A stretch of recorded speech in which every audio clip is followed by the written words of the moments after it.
I've been reading a book called The Goal, and it's all about a plant manager at a factory who's struggling to drive efficiencies in his plant. It starts talking about three basic components of production: operating costs, inventory, and throughput. And then it proceeds to kind of write a narrative about this as the guy kind of figures out how to turn his operation around. And on the surface, it doesn't sound intriguing at all, really.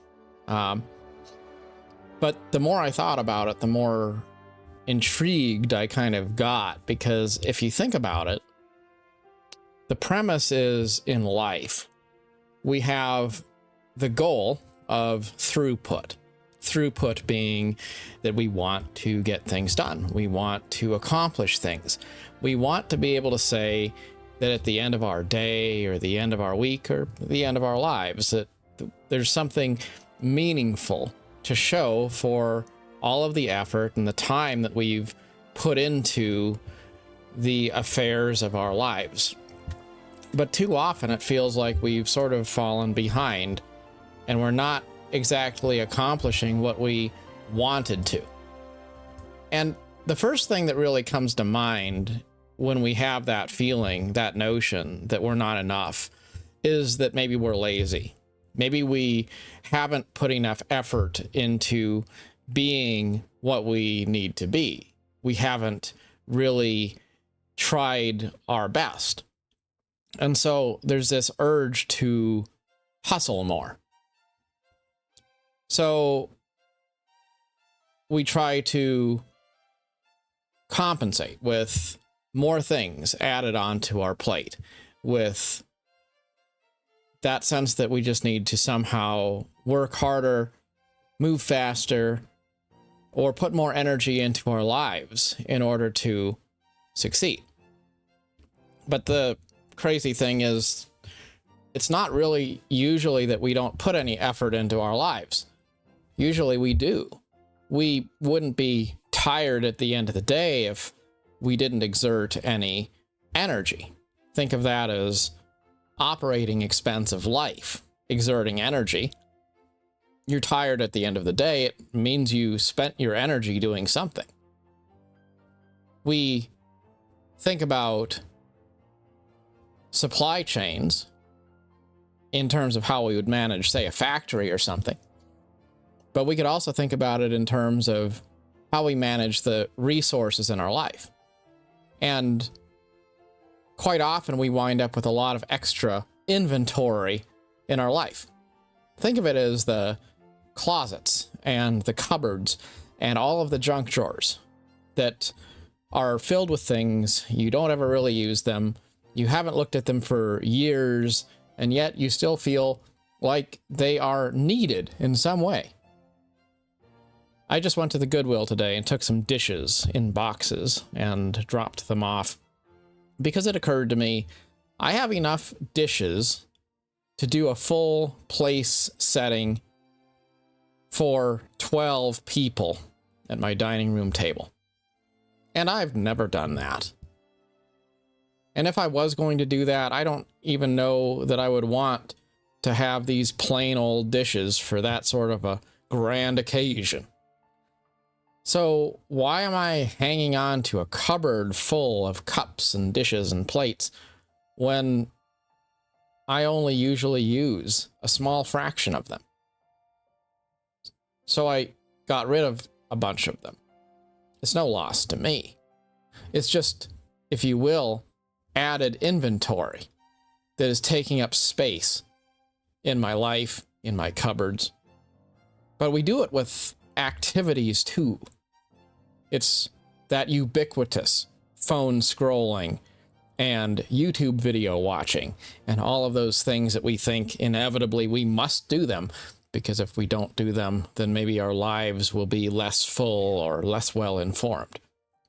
But the reality is, if you don't pay any attention to what happened in the news today, or what happened on your Facebook feed or what happened in the stock market. It doesn't actually make any difference at all, because your life is unchanged by the knowing of so many things, by the doing of so many things.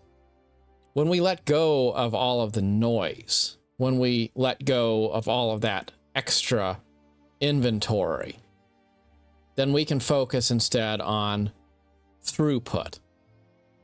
Because life isn't really measured by how many things we've dabbled in, by how many unfinished projects we have, by how many days we end up tired being busy with the doing of things.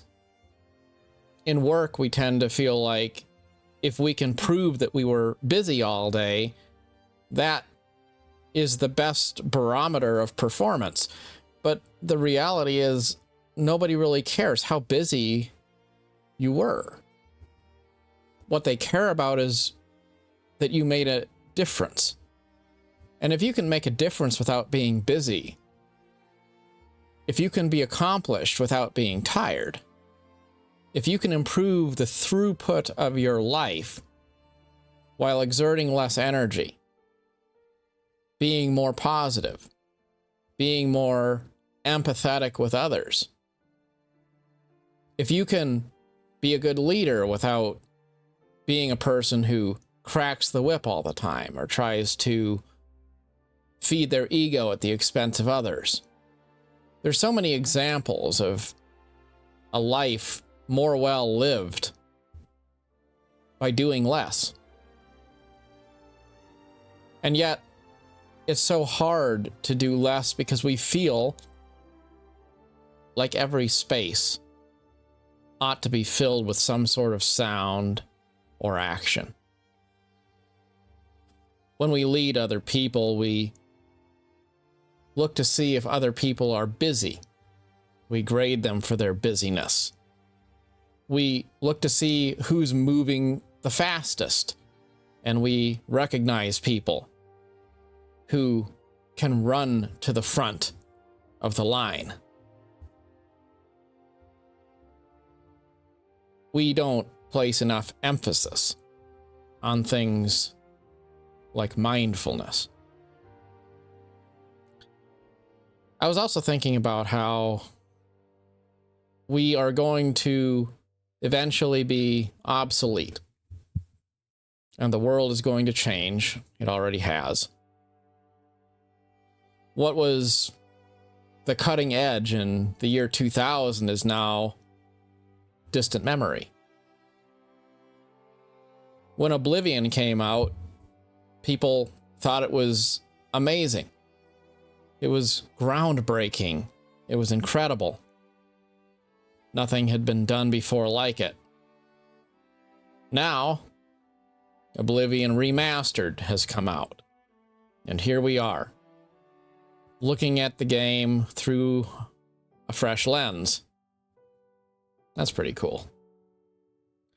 But isn't it interesting how almost undiscernibly something can go from being the next big thing, that amazing game with incredible graphics, that's groundbreaking, and eventually something that's forgotten, something people wouldn't play anymore because the graphics are so antiquated. It's just interesting to kind of look at how life changes, and maybe it's hard for us to stay relevant. So how do we do that? You know, how do you stay youthful in a world that always changes? We like to hang on to things and maybe keep them from ever changing. And yet change is part of life. I guess there's no way that we're going to be able to avoid being obsolete. That's just part of the human experience. But I do think that there's a few things we might be able to do that would help us. I think we can respect different ideas. instead of trying to sort of bulldoze our way through the relentless winds of change and be rigid and stiff to remain unchanged in a world of change, we should celebrate differences. We should look for opportunities to surround ourselves with people who have different perspectives than our own. We should celebrate the opportunities to recognize that the past is supposed to be moved on from, even though it is filled with heritage, and it's something we should celebrate too. You can celebrate something and still move on. Someone on a TED Talk recently said that in life there are 3 horizons. There is the first horizon, which is tradition. It's where we've been. It's our heritage. And there's the third horizon, which is the place of the dreamer. It's where we're going. It's where hopeful people aspire that we reach. And in their own silo, the first horizon is rigid and unable to evolve. And in its extreme, the third horizon is too fantastical to be rooted in the reality of life as it is instead of life as perhaps it is wished for. The second horizon is where we are now, and it's that duty we have to be a bridge between the first and the second and the third horizons. To celebrate where we've been and to believe in where we're going. And to understand that those aren't 2 separate factions. They're actually just 2 sides of the same coin. I think about computer technology and how computers have changed a lot since I was a child. I remember looking at a 1000 megahertz computer at the computer store when I was a child, and on the screen of that computer, the desktop wallpaper was an aircraft carrier, and the people at the computer store had named it the Nimitz in honor of that aircraft carrier. The interesting thing is, I thought that computer was invincibly fast. And now today, it's so ridiculously obsolete that I don't know if it would be able to operate any modern software whatsoever. Today, you wouldn't be able to even have a good experience doing word processing on it. And yet, back then it seemed like the next big thing. And if I could have had that computer, I would have been absolutely overwhelmed with excitement. It is interesting how these things change. And computers in some ways haven't changed that much. We still have screens and keyboards and mice and all of that. But we're starting to approach that third horizon, if you will. Conversations are more often moving to things like cloud computing, quantum computing, artificial intelligence, virtual reality, augmented reality. All of those things which take us away from the age of sitting down at a computer with a mouse and a keyboard and engaging with technology the way nerds have for decades, into something new. We see a small inkling of it in modern young people who maybe don't know how to touch type on a keyboard because they've never interacted with anything computer-wise other than a smartphone. But what'll it be like to live in a time when people don't even use smartphones anymore, when they just sort of plug their consciousness into some sort of a AI powered console like Ready Player One and immerse themselves in a digital world without any peripherals or trappings of what we would normally today think of as the experience, the core experience of computing. Certainly that has a lot of far-reaching implications in terms of what it'll mean for life as we know it. And I'm sure when those changes roll out, as much as I'm inclined to criticize people of old who don't want to embrace technologies I'm familiar with, I'm sure I'll also be the dinosaur that wants to keep my old-fashioned computers with screens and keyboards and mice after a lot of the hip young people who've moved on to something new.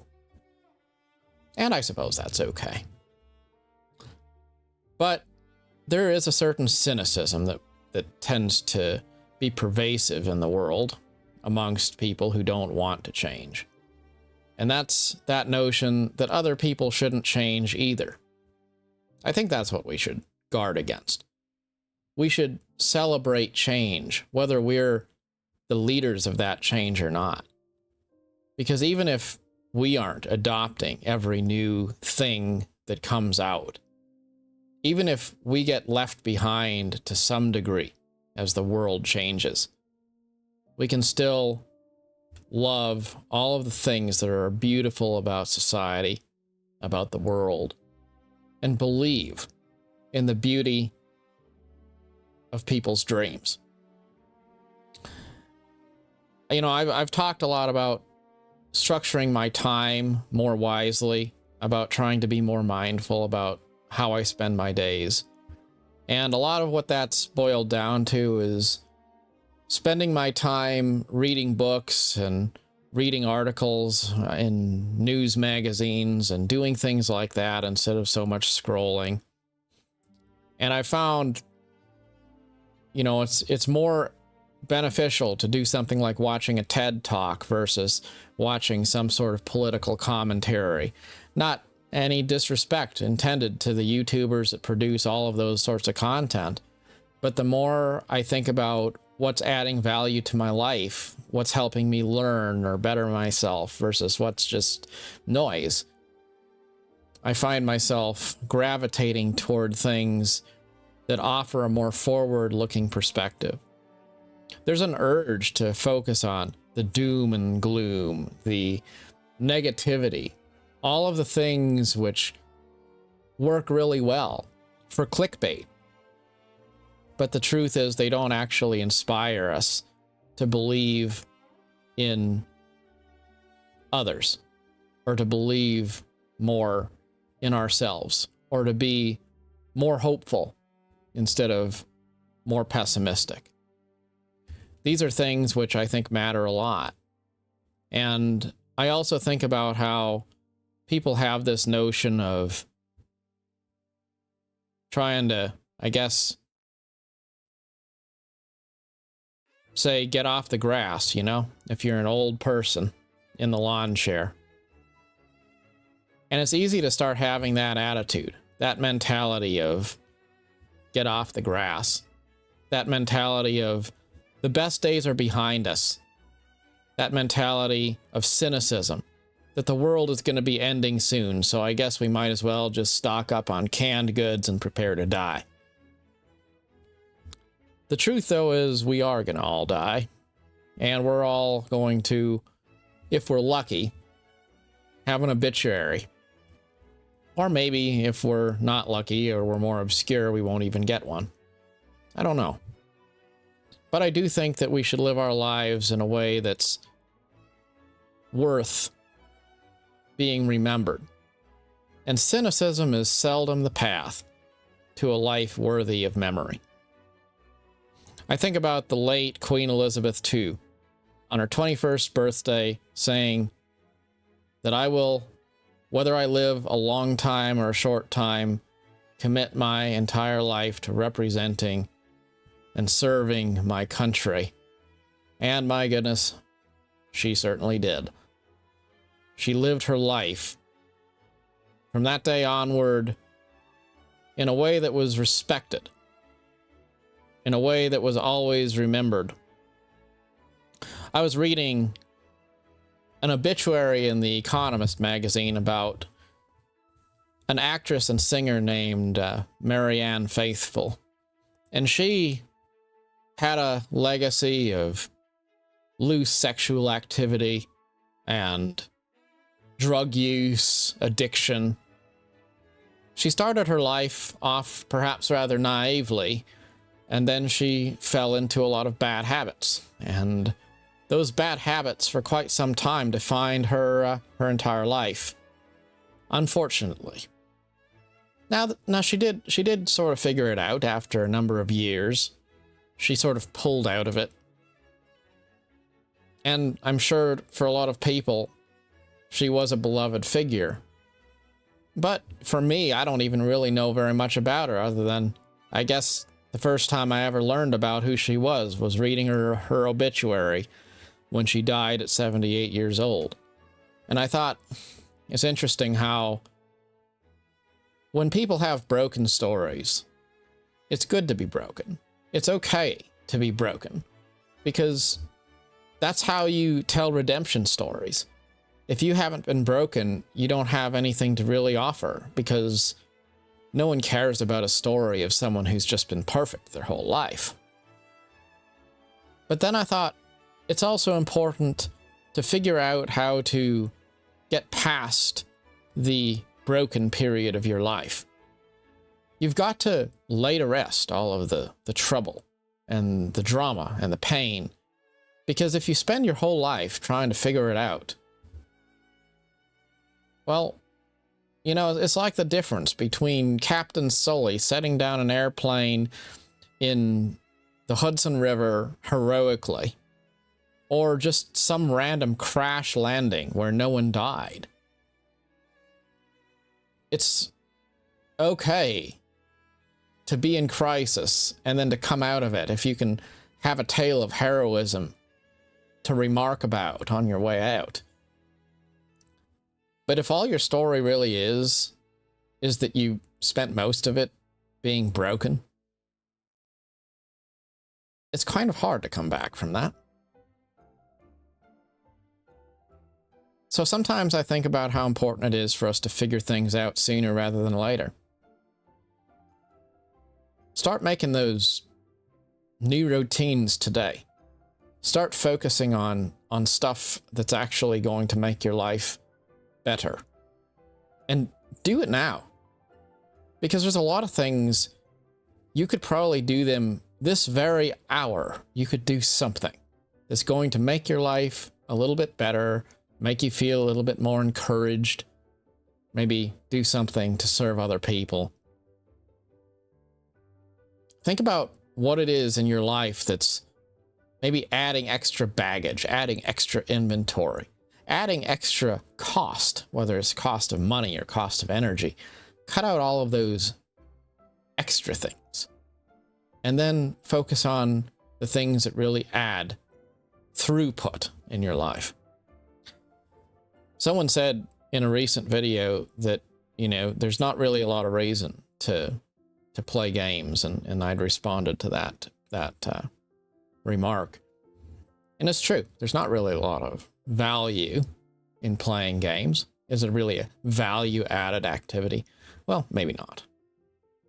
But someone also said that art is everything that isn't anything else. And I can't help but think maybe if art is whatever isn't anything else, then there's a great deal of value in all the things that aren't anything else.